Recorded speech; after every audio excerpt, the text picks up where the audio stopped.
Yesu ashimwe cyane nshuti bakundwa, twongeye kubasuhuza cyane nanone kandi amahoro y'Imana n'abane namwe. Kuko twagiye tubibabwira kenshi, ntabwo tugiye kujya dutinda cyane, tujya tuzana ikigisho, hari n'igihe tuzadushyiraho 2 ku munsi kugira ngo abantu turusheho kugumya kunezerwa no kumva ijambo ry'Imana. Yesu abamugisha mwinshi cyane. Amazina ni David. Rero nishimiye kongera kubana namwe kandi nanone kuri uyu munsi mwiza Imana yaduhaye ngo tunezererwemo. Imana mu ijuru ibaho umugisha mwinshi cyane. Reka dusenge Imana ubundi tuze tuganira dukomeza insanganyamatsiko yacu n'ubundi turi kuganiraho bivuga ngo gusenga ni iki, cyangwa yego gusenga ni iki. Imana mu ijuru ibaho umugisha mwinshi cyane. Data wa twese uri mu ijuru, turagushimiye kuri Imana yo kwizerwa, Imana yo kwiringirwa. Turagushimiye ko ukomeje kubana natwe muri byose. Ishimwe ni ryawe nyagora ku ngoma. None kuri uyu munsi twongeye kugaruka mu ijambo ryawe. Reka ubutware bwawe bukomeze bubane natwe mu izina rya Yesu Kristo. Iri jambo tugiye kuganira reka rizagere kure, rizumvwe na benshi kandi rizagira umumaro mu mitima y'abazaryumva mu izina rya Yesu Kristo. Rero ngaho bana natwe, ugumane natwe muri uyu mwanya mwiza w'ijambo, utangirane natwe kandi uze kuwusozanya natwe, ni mu izina rya Yesu Kristo. Amen. Yesu nashimwe cyane. Rero ejo twaganiriye ku masengesho, nanone twaganiriye ati gusenga ni iki. Tubona ko gusenga, twabonye ko gusenga ari ugushyira ibyifuzo byacu byose imbere y'Imana ku bijyanye n'ubushake bwayo mu izina rya Yesu Kristo, hamwe no kwihana ibyaha byacu, gushima uzirikana imbaraga zayo, imbaraga z'Imana. Kandi tubona ko ibyo byose dushobora kubisanga muri Zaburi ibice bya 10 umurongo wa 17. Kandi nyuma yaho twongera kuganira ku nkingi cyangwa ku bika bigize isengesho. Twaganiriye rero ku bintu bigera muri 2. Twaganiriye ku cya mbere, ku izina ryawe niryubahwe. Turongera kandi tuganira nanone ku bwami bwawe buze, ku bwami bw'Imana. Ibyo ni byo bintu 2 twaganiraho ku munsi w'ejo. Rero n'uyu munsi turongera dukomerezeho, tuganire no ku bindi bikurikiraho nk'uko ejo twabivuzeho. Rero tugiye kubanza dusoma ijambo ry'Imana, ariko tugiye gusoma n'ubundi iri sengesho kugira ngo tuze kuriganiraho nanone cyane, ariko tugumye kurisoma. Rero guhera uyu munsi kugeza igihe tuzasoreza iki kigisho, tuzaba dusoma iri jambo cyane cyane muri Matayo ibice byaho 6.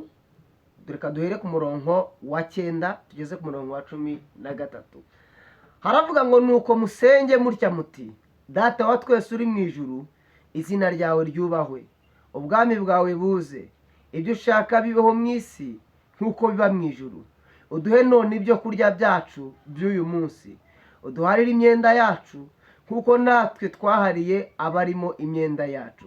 Tuduhane mu bitwoshya, ahubwo udukize umubi, kuko ubwami n'ubushobozi n'icyubahiro ari ibyawe none n'iteka ryose. Amen. Rero ejo twaganiriye kuri Data wa twese uri mu ijuru, tuganira kandi ngo ubwami bwawe buze. Noneho uyu munsi kandi turaza kuganira ku muyoboro, kuri iyi miyoboro nanone kandi Imana Yesu yagiye atanga muri iri sengesho ry'umwami. Nibyo dukomeza kuganiraho. Rero twaganiriye ku bintu 2. Twari tumaze kubivugaho mu kanya, reka twongere tubisubiremo. Icya mbere twaganiriye kuri izina ryawe ryubahwe.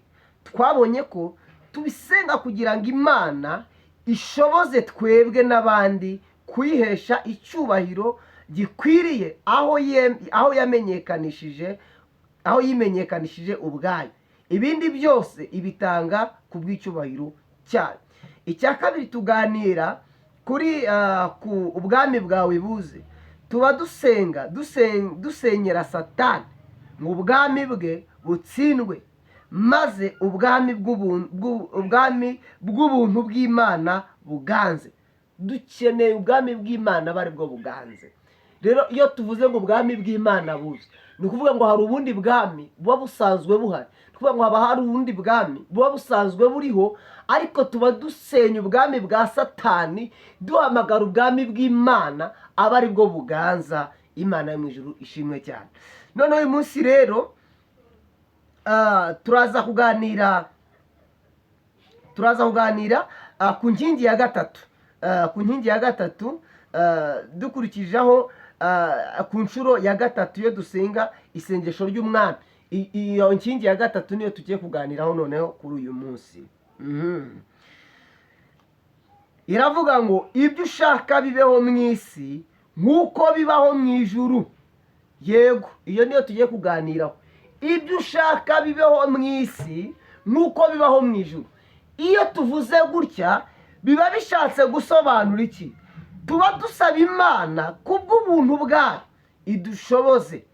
Twifuza kumenya, tuba dusaba Imana idushoboze, kandi tukaba twifuza kumenya, kumvira bijyanye n'ubushake bwayo muri byose, nuko n'abamarayika bayo babikora mu ijuru.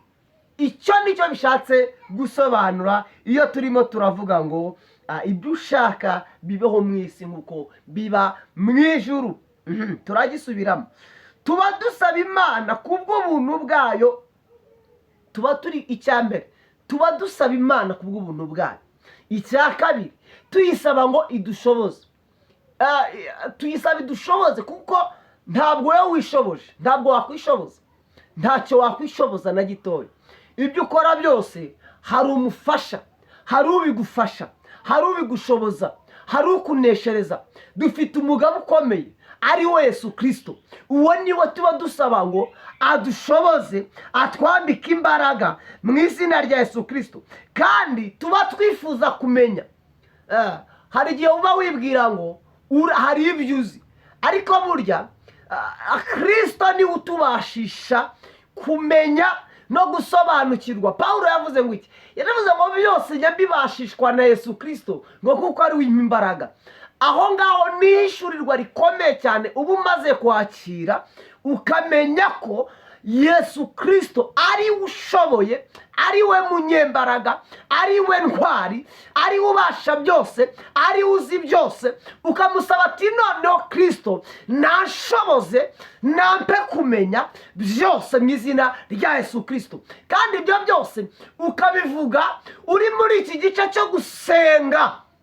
Imana ishimwe cyane, Imana ishimwe cyane, Imana ishimwe cyane. Icya gatatu, kumvira. Iyo uri gusenga uba ugomba kugendana nanone kandi no kumvira. Uba ugomba kumvira. Iyo utumvira Yesu Kristo, iyo utabasha kumvira. Tugitangira bwa mbere narababwiye ku bintu bigera muri 2. Uharanira kumenya iyo ushaka gutindana n'inshuti yawe, uharanira kumenya ushaka gutindana n'umuntu kugira ngo ubucuti bwanyu buzarambe. Nabwe ugomba kumenya ngo yanga iki, akunda iki.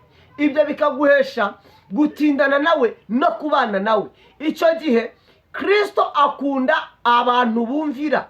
Imana ishimwe cyane, imitima ica bugufi. Ibyo rero byose biri muri iyi nkingi. Imana yo mu ijuru ishimwe cyane.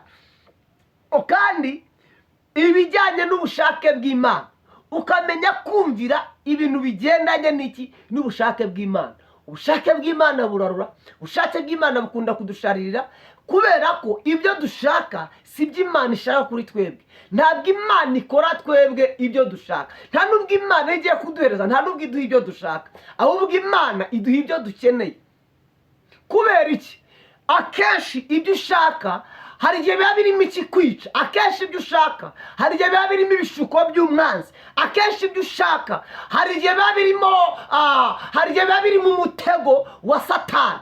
Ibyo ushaka bishobora kukuroha no kukwica. Ibyo ushaka bishobora kutaramba. Ibyo ushaka bishobora kutagira ibyo bikumarira. ariko icyo Yesu we yagiye kukwitegereza uramusaba ariko akakurebera icyo ukeneye, kuko icyo ukeneye ushobora kukibura ugaseba, ushobora kukibura ukandavura, ushobora kukibura ukagaragara nabi mu maso y'abakureba, ariko Yesu yita ku byo dukeneye. Imana ishimwe cyane, yita ku byo dukeneye kuruta ku byo dushaka.